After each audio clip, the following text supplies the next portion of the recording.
Knowledge is power.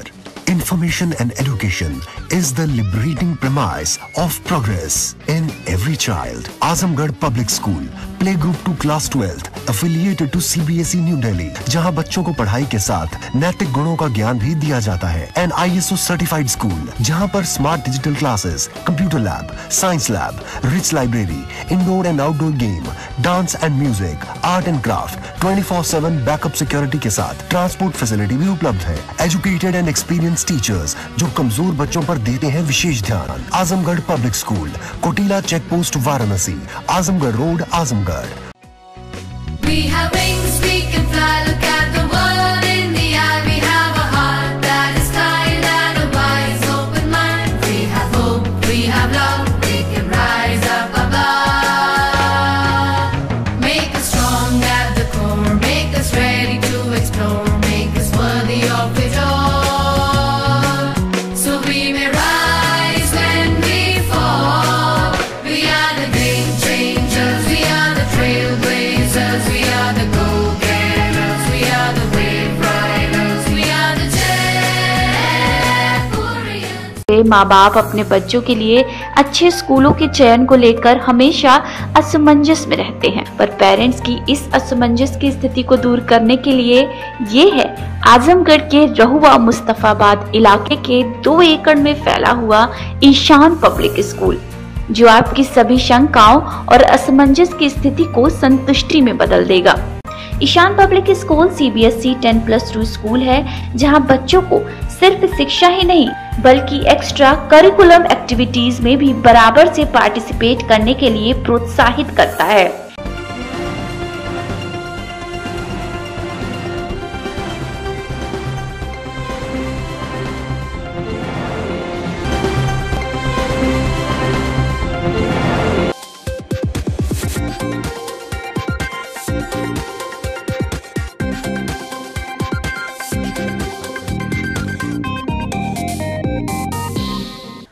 Azamgarh सदर Lok Sabha seat पर चुनाव दिन प्रतिदिन रोचक होता जा रहा है.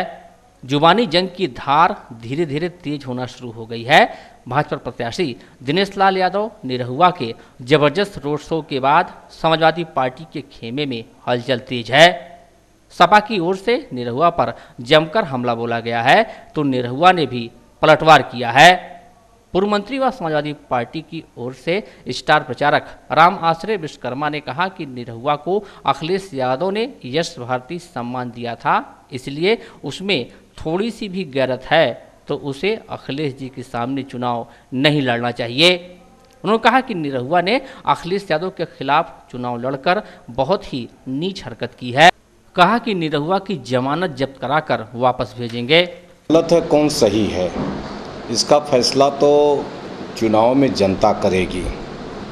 और जहाँ तक वो माननीय अखिलेश यादव जी को बड़े नेता मानते हैं, तो निरहुआ का पहचान पूरे देश में तो माननीय अखिलेश यादव जी ने बनाई. जब उत्तर प्रदेश के मुख्यमंत्री थे तो उस समय यश भारती सम्मान दे करके निरहुआ को पूरे राष्ट्र स्तर पर उन्होंने नाम देने का काम किया. और निरहुआ में अगर थोड़ी सी भी अगर उसमें गैरत है तो उनको आजमगढ़ में लोकसभा के चुनाव में उनके सामने चुनाव नहीं लड़ना. माननीय अखिलेश यादव जी हिंदुस्तान के बड़े नेता हैं और परिवर्तन के नायक बने हैं और आगामी राजनीति में देश में बहुत बड़े स्तर पर वो जाएंगे. इस बात को आजमगढ़ की जनता समझती है. इसलिए आजमगढ़ की जनता सभी लोग दलों से हट करके, जातियों से हट करके उनको वोट करने का काम करेंगे और सर्वाधिक मतों से जिताने का काम करेंगे. और इसी की प्रक्रिया थी कि वहाँ कोई सपा का नेता नहीं था. गांव की जनता ने विरोध किया और उनको नाराज़गी इस बात की है कि जब माननीय अखिलेश यादव जी बड़े नेता लड़ रहे हैं तो उनके सामने और किसी दल के नेता को चुनाव नहीं लड़ना चाहिए था. और ऐसे को तो कतई नहीं लड़ना चाहिए था जिनकी हैसियत माननीय अखिलेश यादव जी ने बनाई है, वरना थे क्या ये. तो नाम तो दिया समाजवादी पार्टी ने, तो गुस्सा इस बात का था, और हम समझते हैं कि जगह जगह अगर जनता इस तरह का विरोध करती है तो उनका अपना निर्णय है, विरोध है। इसमें पार्टी ने कहीं न तो कुछ कहा है, न तो किसी को कहीं कुछ उकसाया। तब बड़े स्तर पर जो व्यक्ति पहुंच जाता है, अगर वो नीची हरकतें करता है तो उसको लोग ऐसे ही शब्दों से नवाजते हैं। बिल्कुल पूरा अधिकार है, और पूरा अधिकार है। तो हमने तो विरोध किया नहीं, आपने पूछा तो हमने राय दी कि उनको ऐसा नहीं करना चाहिए था। लड़े, उनका स्वागत है, हम लोग उनकी जमानत जब्त कराएंगे यहाँ से। वहीं सपा के वार पर निरहुआ ने पलटवार किया है। बुधवार को शहर के हीरापट्टी क्षेत्र में भाजपा नेता राधेश्याम सिंह गुड्डू के आवास पर पहुंचे भोजपुरी फिल्म स्टार ने कहा कि आजमगढ़ की जनता पूरी दुनिया को बताने के लिए तैयार है कि वह नरेंद्र मोदी जी के साथ है। समाजवादी पार्टी पर हमला बोलते हुए निरहुआ ने कहा कि जो आजमगढ़ को अपना गढ़ समझते हैं उनको जनता एक वोट देने वाली नहीं है। अखिलेश द्वारा यश भारती सम्मान देने के एहसान पर भाजपा प्रत्याशी ने कहा कि जब से अखिलेश यादव जी राजनीति में हैं उससे पहले से मैं हीरो हूं। देखिए कि आजमगढ़ की जनता जो है वो पूरे दुनिया को बताने के लिए तैयार है कि हम लोग जो है वो नरेंद्र मोदी जी के साथ हैं, और हम लोग जो है नरेंद्र मोदी जी की फिर से सरकार बनाने जा रहे हैं। और जिन लोगों को ये भ्रम है कि आजमगढ़ उनका गढ़ है, यहाँ से लोग उनको एक सिंगल वोट नहीं देने वाले हैं।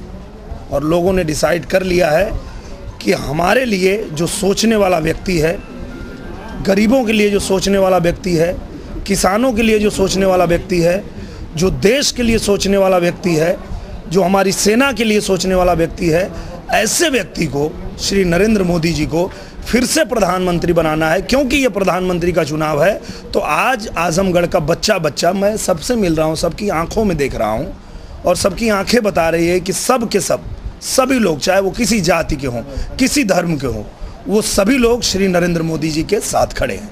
निरहुआ ने अखिलेश यादव के खिलाफ चुनाव लड़ते बहुत ही नीच हरकत की है, क्योंकि जो कुछ मुकाम हासिल किया उसमें बहुत बड़ा योगदान अखिलेश यादव का है। ये ठीक है, उनकी अपनी सोच है, पर शायद उनको पता नहीं है कि अखिलेश यादव जी जब राजनीति में आए भी नहीं होंगे तब से मैं हीरो। आप एक बात मेरी जो है वो पूरे दुनिया को बता दीजिए, अखिलेश यादव जी नहीं, जिस माँ बाप ने मुझे जन्म दिया है, अगर मेरे माँ बाप भी इस देश के विरोध में खड़े होंगे तो मैं उनके विरोध में खड़ा होऊंगा।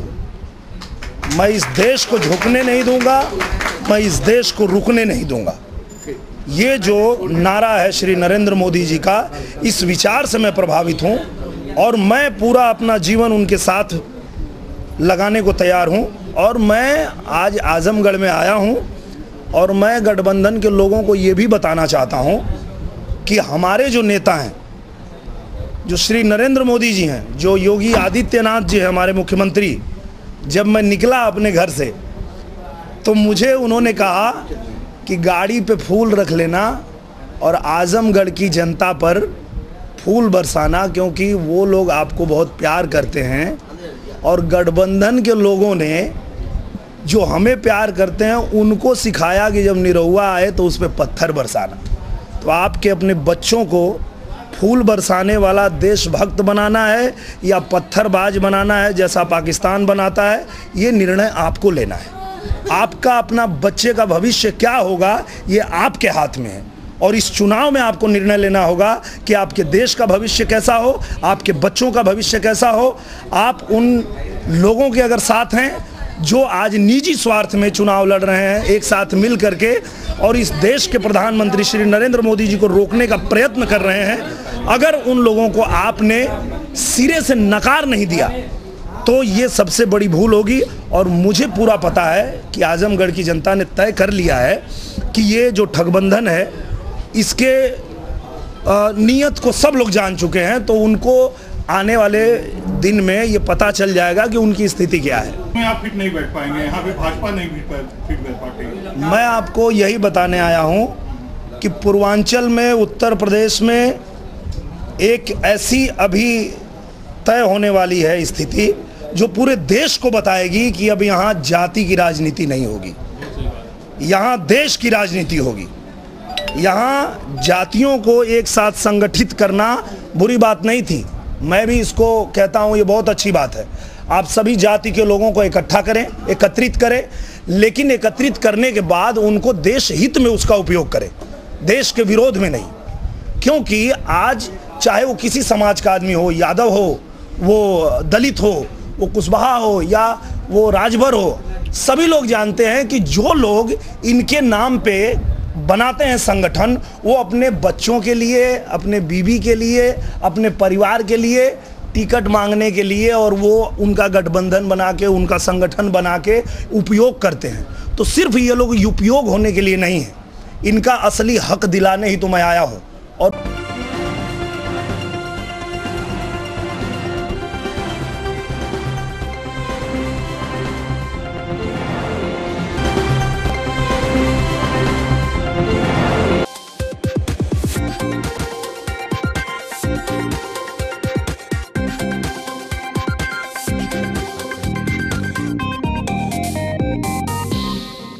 आगामी लोकसभा चुनाव के मद्देनजर खादी व खाकी दोनों इन दिनों अति सक्रिय हैं। चुनाव को सकुशल संपन्न कराने के उद्देश्य को लेकर जनपद पुलिस के द्वारा लगातार चलाए जा रहे सघन चेकिंग अभियान के अंतर्गत बुधवार को पुलिस टीम ने नरौली तिराहे पर व्यापक चेकिंग अभियान चलाया। पुलिस अधीक्षक प्रोफेसर त्रिवेणी सिंह के नेतृत्व में यहां चले सघन चेकिंग अभियान में जिले के समस्त पुलिस विभाग के उच्चाधिकारी व महिला थाने की टीम भी मौजूद रही। अभियान के दौरान प्राइवेट बसों, 4 पहिया, 2 पहिया वाहनों और चालकों की सघन चेकिंग हुई। डिग्गी, बैग, गाड़ी के दस्तावेज, चालकों के ड्राइविंग लाइसेंस सहित गाड़ियों की ब्लैक फिल्म, प्रेशर, हॉर्न व नियम विरुद्ध वाहन चला रहे चालकों को यातायात का पाठ पढ़ाया गया। साथ ही आचार संहिता का भी डंडा चलाया गया। चेकिंग के दौरान थाना सिधारी के अंतर्गत 30 गाड़ियों का चालान हुआ। 5 गाड़ियों से अनधिकृत झंडे उतरवाए गए व 16 गाड़ियों से नेम प्लेट हटवाए गए। वहीं अभियान में लगी रही महिला थाना पुलिस ने 13 गाड़ियों का चालान किया। 3 गाड़ियों से समन शुल्क के रूप में 1500 रुपये की वसूली भी की। अभियान के दौरान CO city, SP city, SP ग्रामीण भी मौजूद रहे। इस दौरान पुलिस अधीक्षक प्रोफेसर त्रिवेणी सिंह ने बताया कि अवैध और शराब की धरपकड़ के मकसद को लेकर विशेष रूप से अभियान चलाया गया, जिसे लगातार जारी रखा जाएगा। देखिए, आगामी चुनाव को मद्देनज़र ये हमारी जनरल चेकिंग चल रही है। इसमें हमारा ख़ास तौर पे इस पे वो है कि जो लड़के मोटरसाइकिल पे 3 लड़के बिना हेलमेट के जा रहे हैं, उनकी चेकिंग चल रही है। और उन गाड़ियों की चेकिंग चल रही है जिसमें हम लोगों को ये संदेह है कि हो सकता है ये दारू ले जा रहे हों या मोटरसाइकिल से लोग कट्टे और ये सब चीज़ें। तो अवैध शस्त्र, अवैध दारू, इसको लेकर के हमारा अभियान है। उसी में जो मोटर व्हीकल एक्ट के तहत जो उल्लंघन कर रहे हैं उनके विरुद्ध भी कार्रवाई की जा रही है। सर देखा जा रहा है गाड़ियों में साइलेंसर जो लगे हैं, जो फायर की तरह आवाज़ करें, इन पर कार्रवाई की। देखिए, हमने सभी को निर्देशित कर दिया है कि इस तरह की अगर कोई भी गाड़ी दिखे तो उसके खिलाफ वैधानिक कार्रवाई करेंगे। मैंने आरटीओ को भी बुलवाया है। जिन दुकानों पे इस तरह की चीज़ें, इस तरह के उपकरण मिल रहे हैं, उसकी भी चेकिंग करने के लिए हमने आदेश दिया।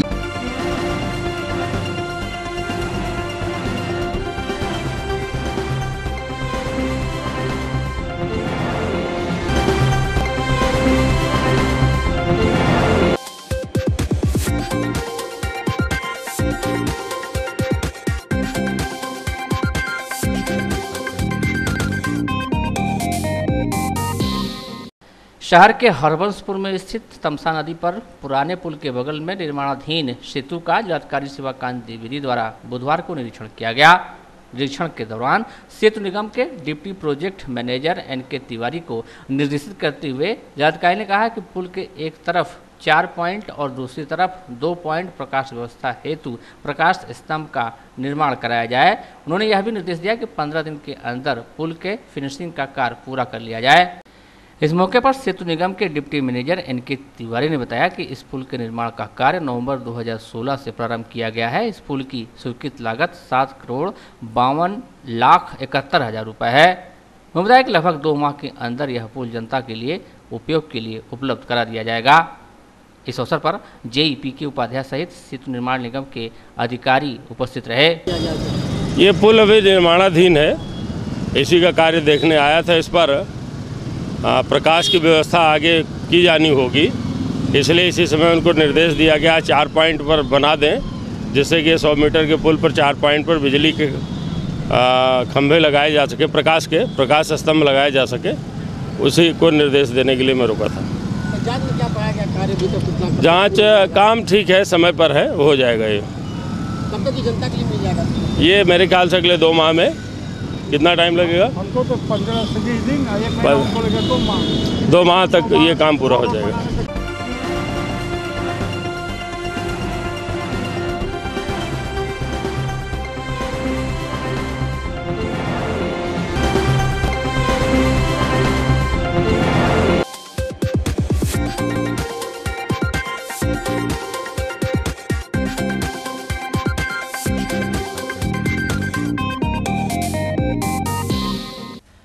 आजमगढ़ सदर सीट पर समाजवादी पार्टी की ओर से राष्ट्रीय अध्यक्ष अखिलेश यादव और भारतीय जनता पार्टी की तरफ से भोजपुरी फिल्म स्टार दिनेश लाल यादव निरहुआ को प्रत्याशी बनाया गया है। दोनों ही बाहरी प्रत्याशी हैं और आजमगढ़ की समस्याओं से अनजान हैं। ऐसे में अन्याय, शोषण और भ्रष्टाचार के विरुद्ध संघर्षरत सामाजिक संगठन भारत रक्षा दल ने अपना प्रत्याशी उतारने का निर्णय लिया है। बुधवार को संगठन के कटरा स्थित कार्यालय पर प्रेस वार्ता कर प्रदेश उपाध्यक्ष हरकेश विक्रम श्रीवास्तव ने बताया कि शहर के प्रसिद्ध होम्योपैथ चिकित्सक डॉक्टर राजीव पांडे बीआरडी के प्रत्याशी होंगे। उन्होंने कहा कि सपा व भाजपा ने बाहरी प्रत्याशी उतारकर आजमगढ़ की अस्मिता से खिलवाड़ किया है, जिसे जनता बर्दाश्त नहीं करेगी। मैंने आप लोगों को इसलिए बुलाया है कि आजमगढ़ की अस्मिता का एक प्रश्न खड़ा हो रहा है। आजमगढ़ में जो लोकसभा का चुनाव है वो 2 ध्रुवीय हो रहा है, 2 पार्टियां सब चुनाव लड़ रही हैं और बड़ी अफसोस की बात है कि क्या आजमगढ़ में नेता नहीं है, आजमगढ़ के बेटे नहीं हैं। और इन सबको दरकिनार करके हम लोगों ने देखा पार्टियों में पूरी जवानी बर्बाद कर दी। 25-25 साल से झंडा उठा रहे हैं। इनको टिकट न देकर कोई बाहर से आ रहा है, कोई दूसरी पार्टी से आ रहा है, कोई गैर राजनीतिक व्यक्ति आ रहा है। इस वजह से हम लोगों ने पहल करी। हम लोगों ने देखा कि जो दोनों प्रत्याशी नाम आ रहा है माननीय अखिलेश यादव जी का और माननीय निरहू जी का, इन लोगों से अगर पूछा जाए कि आजमगढ़ का बुझई गांव कहाँ है, कटवतपुल गांव कहाँ है, कप्तानगंज का निवादा कहाँ है, शायद इन लोगों को पता ही नहीं होगा। और इतना ही नहीं, जिसको गांव के बारे में नहीं पता है, यहाँ की समस्याएं क्या हैं, सड़क है, बिजली है, थाना है, पुलिस है, कार्यालय है, कचहरी है, जनता अस्पताल है, कितना जनता पीड़ित हो रही है। मेरे समझ से इनको पूछा जाए तो यहाँ के बारे में पता ही नहीं होगा कि अस्पताल में जाँच नहीं होती, CT स्कैन नहीं होता, दवाइयाँ बाहर से लिखी जाती हैं, डॉक्टर बैठते नहीं, थाने में NCR नहीं होता, FIR दर्ज नहीं होता, तहसीलों में पूरा घूसखोरी होती है, ज़्यादा से ज़्यादा कर्मचारी वगैरह भ्रष्टाचार कर रहे हैं। इनके बारे में इनको कुछ नहीं पता है। और इतना की बात छोड़ दीजिए, आश्चर्य की बात है इन दोनों प्रत्याशियों को अपने शायद कार्यकर्ताओं को पहचानने में भी बहुत बड़ी दुविधा होगी। इनको पता ही नहीं होगा कि हमारा कार्यकर्ता किस गांव से आता है। इसलिए हमें आजमगढ़ की अस्मिता के साथ खिलवाड़ बर्दाश्त नहीं हो रहा है। हम अपनी बात उठाएंगे। आजमगढ़ के सड़क, पानी, बिजली, अस्पताल, न्यायालय के भ्रष्टाचार, थाना पुलिस की लापरवाही और निकम्मेपन नेताओं का है। इसको जनता तक पहुँचाने के लिए हम अपनी आवाज़ आप लोगों के माध्यम से जनता तक पहुँचाना चाह रहे हैं। हमें चुनाव लड़ने का बहुत शौक़ नहीं है। अगर अंतिम बात भी कह रहा हूँ, ये लोग स्थानीय नेताओं को टिकट दे दें, हम कतई भागीदारी नहीं करेंगे, कतई दावेदारी नहीं करेंगे। इसलिए एक पहल कर रहे हैं। प्रेस वार्ता के दौरान बीआरडी के प्रत्याशी डॉक्टर राजीव पांडे ने कहा कि वह जनता के विश्वास पर खरा उतरेंगे और जनता के मुद्दों को संसद तक पहुंचाएंगे। संगठन के वरिष्ठ पदाधिकारियों का, प्रदेश कार्य समिति का हमारे ऊपर अगर विश्वास है तो मैं इस विश्वास पर खरा उतरने की कोशिश करूंगा और आजमगढ़ की जन भावनाओं का कद्र करते हुए आजमगढ़ की जनता का मुद्दा संसद तक ले जाने का वादा करता हूं। इसी मुद्दे के साथ हम बड़ी चुनौतियां आजमगढ़ क्षेत्र में 2 बड़े चेहरे आ रहे हैं। किस तरह से उन चेहरों से आप मुकाबला करेंगे? आपके लोग आपके साथ कितने होंगे और आपको आजमगढ़ का कितना प्यार मिलेगा, इच्छा मिलेगी? जैसा कि आप पूर्व की भांति देखते आए हैं, नगर पालिका चुनाव से तमाम बड़े चेहरे नगर पालिका चुनाव में भी प्रचार किए, आए, गली गली में घूमकर वोट तक मांगे, फिर भी जनता ने भारत रक्षा दल पर विश्वास जताया। तो हमको पूर्ण विश्वास है कि आजमगढ़ की जनता जानती है कि डॉक्टर राजीव पांडे स्थानीय मुद्दों को जानते हैं। PGI बना, PGI में दवाएं नदारत, डॉक्टर नदारत, प्राइवेट प्रैक्टिस कर रहा है। आप देख रहे हैं ओवर ब्रिज बन रहा है, लगभग 5 साल पूरे होने जा रहे हैं, अभी तक कार्य पूरा नहीं हुआ। इन मुद्दों को उठाएगा कौन? क्या अखिलेश यादव को पता है कि आजमगढ़ का ब्रिज 5 साल हो गया बना नहीं? क्या दिनेश लाल निरहुआ को पता है कि आजमगढ़ का ब्रिज नहीं बना? क्या दिनेश लाल निरहुआ को पता है कि आजमगढ़ में न्यूरो सर्जन नहीं है? यहाँ की जनता तंग है। तो हम स्थानीय मुद्दों को लेकर, आजमगढ़ की जनता को लेकर चुनाव लड़ रहे हैं। हम इस मुद्दे के साथ जनता के बीच में जाएंगे और जनता को बताएंगे कि हम किसी के विरुद्ध नहीं, किसी का वोट काटने की मंशा नहीं। हमारा मंशा है आजमगढ़ का विकास, आजमगढ़ का नाम, आजमगढ़ का, जैसा कि आप लोग देखे हैं कि आजमगढ़ चला गया है। कई संसदीय लोकसभा क्षेत्र, कई सांसद यहाँ से जीत के गए और फिर वापस आए नहीं। तो हम स्थानीय हैं, आपके घर के हैं और आपको पूर्ण विश्वास दिलाते हैं कि हम यहीं के रहने वाले हैं, यहीं रहेंगे और आपके बीच का मुद्दा ले जाकर संसद में उठाएंगे।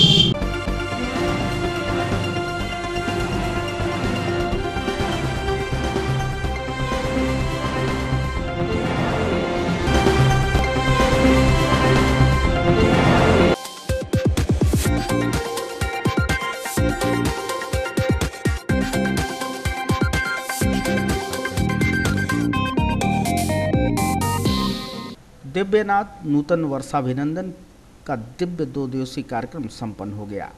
सिधारी क्षेत्र स्थित श्रीमन मंगलम हॉल में दिव्य ज्योति जागृत संस्थान के तत्वाधान में इस कार्यक्रम का आयोजन भारतीय नववर्ष के प्रचार प्रसार के उद्देश्य को लेकर किया गया। कार्यक्रम के अंतर्गत श्री आशुतोष जी महाराज के शिष्यों प्रचारकों ने साधकों को जहां भारतीय नववर्ष के महत्व के बारे में बताया, तो वहीं प्रवचन के जरिए उनका मार्गनिर्देशन भी किया। स्वामी ब्रह्मेशानंद जी महाराज ने कहा कि मनुष्य के 5 बड़े विकारों काम, क्रोध, मोह, लोभ, अहंकार का दमन नहीं, रूपांतरण महत्वपूर्ण है। इन दुर्गुणों विकारों को क्षमा, दया, ज्ञान व शील जैसे सद्गुणों में परिवर्तित करने का प्रयास दिव्य ज्योति जागृत संस्थान के द्वारा किया जा रहा है। इंद्रियों का रूपांतरण करते हैं। 5 विकार है मनुष्य के अंदर, काम, क्रोध, लोभ, मोह, अहंकार। इसका दमन नहीं करता ब्रह्म ज्ञान, रूपांतरण करता है। सत्य, संतोष, दया, शील, क्षमा जैसे सद्गुणों में परिवर्तित हो जाती है मनुष्य की विकृतियां, दुर्गुण, परिवर्तन। आप में से जो भी कल भी और आज भी इन विचारों को स्मरण किए, आपके अंदर ऐसी भावना उठती है, हम भी उस ज्ञान को प्राप्त करें जिससे हमारा जीवन सुंदर बने, ईश्वर की कृपा को प्राप्त करें, हम प्रकृति के लिए, समाज के लिए, मानव के लिए कुछ कर पाए, ऐसे श्रेष्ठ चिंतन है। तो सबसे पहले ब्रह्म ज्ञान, ईश्वर का दर्शन, ईश्वर को जान करके, ईश्वर की शक्तियों को प्राप्त करके फिर आप अपनी शक्ति और ईश्वर की शक्ति से मिल करके फिर समाज में काम कर। स्वामी ब्रह्मेशानंद ने कहा कि विक्रमी संवत सनातन है, इसी दिन ब्रह्मा ने सृष्टि की रचना की। महाराजा विक्रमादित्य के समय से चली आ रही है, लेकिन ये उन्होंने नई परंपरा नहीं शुरू किया है, ये सनातन है। इसी दिन ब्रह्मा जी ने सृष्टि की रचना किया। भगवान राम इसी दिन शरीर धारण करके धर्म की स्थापना के लिए शरीर धारण किए इसी दिन। और इसी दिन ये माँ के जागरण शुरू होते हैं, नवरात्र शुरू होता है। भाव अधर्म के ऊपर धर्म की विजय। 9 दिन तक ये जो माँ के जो स्वरूप हैं उनकी पूजा अर्चना होती है, इसमें वैज्ञानिक रहस्य छुपे हुए हैं और वह विज्ञान का लाभ मनुष्य समाज इसको प्राप्त करता है। इसलिए ना अभी भी आप मन से बोले हैं, लेखों में मिलता है, उस जमाने में नहीं, ये चाणक्य जी के समय में आए थे। हाँ, तो उस समय जब देखते हैं तो यहाँ के घरों में ताले नहीं लगते थे, है ना, और कोई चोर, कोई मद्यपायी, कोई व्यसनी इस तरह से नहीं होते थे। उस समय हमारे भारत की गरिमा बहुत उन्नत थी। आचार्य चाणक्य जी ने इसकी गरिमा को स्थापित किया था, एक सुंदर भारत, स्वर्णिम भारत को बनाया था। उससे पहले जो दास्ता थी, जो पाश्चात्य जो संस्कृति के लोग आकर के जो अपनी संस्कृति का प्रसार किया, जिसके कारण यहाँ के लोग व्यसनी और विकारों में लगने लगे, उससे मुक्त कराने के लिए संकल्प लिया था आचार्य चाणक्य जी ने, और ये कार्य किया उन्होंने। संत जब जब अधर्म की वृद्धि होती है, पूरी बागडोर अपने हाथ में लेते हैं और इस धरती को श्रेष्ठ बनाते हैं। और ऐसे कार्यक्रम के आयोजन पर साधकों ने भी प्रसन्नता जाहिर की। वहीं इस दौरान समाज सेविका अमित लता सिंह व अन्य के जरिए संस्थान की कई पत्रिकाओं, साहित्यिक, धार्मिक पुस्तकों का विमोचन कार्य भी संपन्न हुआ था। नूतन वर्ष अभिनंदन, जो हम इसको जो मनाते, जैसे स्वामी जी ने कहा कि ये चैत्र मास का स्टार्टिंग में जो हम इसको मनाते हैं, जैसे वो नया नया हर चीज़ नया होता है। इसी दिन ब्रह्म ज्ञान मिला था और भगवान श्री राम का जन्म हुआ, और भी जो चीज़ हम बहुत कुछ ऐसा था कि नहीं जानते थे, लेकिन हमें आके बहुत अच्छा लगा। और ये संदेश मेरा कि नहीं, जो हम लोग करते हैं दिसंबर में जो मनाते हैं, और असली में हमें इसी महीने मनाना चाहिए। इस महीने में लोग अप्रैल फुल मनाते हैं, जबकि हमारा संस्कृति और हमारी सभ्यता कुछ और कहती है। प्लस आज जो देश का माहौल है, जो संस्कार ख़त्म हो रहा है, तो इससे जुड़ेंगे तो बहुत फ़ायदा होगा आने वाले बच्चों के लिए, आने वाली जनरेशन के लिए। तो ये है, और बहुत अच्छा लगा, बहुत अच्छा महसूस। अप्रैल से नया साल मनाया जाता है। हमारे यहाँ लोग जनवरी से ही नया साल, जनवरी में ही नया साल मनाते हैं, जो कि नहीं मनाना चाहिए। और हमारी जो संस्कृति है वो चैत्र से शुरू होती है, इसलिए चैत्र में नया साल मनाना चाहिए। कार्यक्रम बहुत ही अच्छा रहा, हम चाहेंगे कि हमेशा ऐसा कार्यक्रम होता रहे।